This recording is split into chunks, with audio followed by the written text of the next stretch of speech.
So the Shawnee Dictionary, which we call the Shawnee ILDA Dictionary, is an online dictionary that we've been creating for the past couple of years. And that means that it is accessible for all Shawnee citizens. So any Shawnee citizen anywhere can have access to the dictionary because it is available online. And what's in that dictionary is mainly what we've been having in our language classes.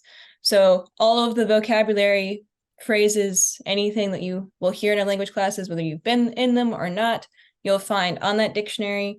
And then it also contains even more language material, like our old lessons from George Blanchard. There's also vocabulary from that in there. So it's just a really broad general resource for Shawnee language. And even if you are someone that hasn't been in our language classes, you can still use it because it's very learner focused. So there's audio recordings for every single entry. So even if you don't know how to pronounce Shawnee, you can hear the pronunciation and practice it and just start learning Shawnee words. And then it's also searchable by Shawnee or English. So if you know Shawnee words and you want to look them up and see what they mean, you can do it that way. Or if you're just starting to learn Shawnee, you can just look up English words and see what they are in Shawnee. So yeah. And then the way that you get access to the dictionary, all you got to do is follow the link to the Shawnee ILDA Dictionary. And then on there, it'll have like a little login thing. You don't have a login yet. So all you do is you click and you request access and you'll choose your own email that you have and then your password, and you'll put your full name in there, and that's what I'll use to approve your account. And then you'll have an account that you can use anytime to access the dictionary. There is also a Shawnee ILDA Dictionary app. So if you have an iPhone or an Android, you can go on the App Store or the Google Play Store and look up the ILDA Dictionary, and then you'll be able to get access to the dictionary on your phone as well.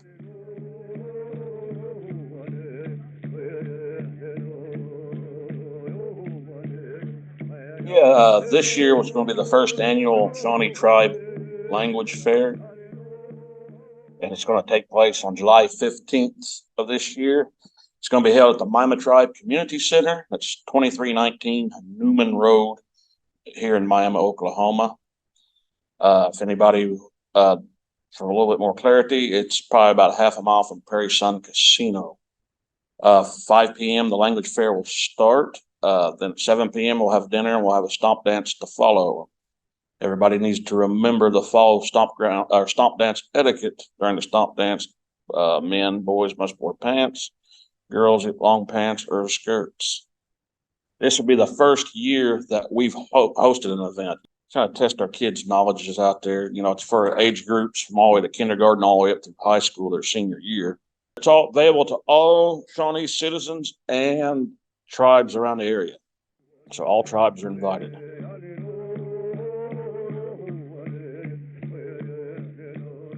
A CLP is a community language preservationist, and it's just a volunteer from the community that we help that helps us disseminate the language to more people so we can hold more classes.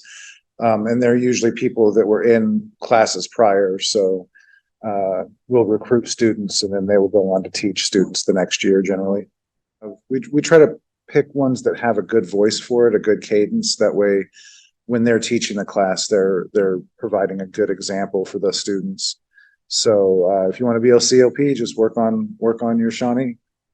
It's actually really exciting. We've got a lot of students, and we've got a lot of very engaged students, and so like we're fielding questions almost every day from them for wanting to know phrases that they can put in their own lives and just use more regularly in their day-to-day routine. I don't want to say it's an easy job for our CLPs because they do have to put in some time and effort to do teaching the class and making sure they are, and generally they're still also taking classes. And then we also have meetings, you know, just about what's going on every week to keep them all on the same page for classes, and so they can ask questions. I hope it's rewarding for them because we're working hard to make sure that our language can flourish.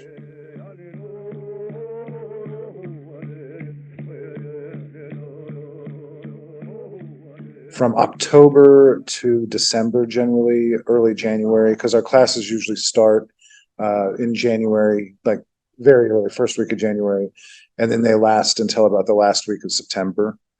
And those are for our classes. Now we're hoping over our next break at the end of the year, this coming one, that we're going to automate level 1.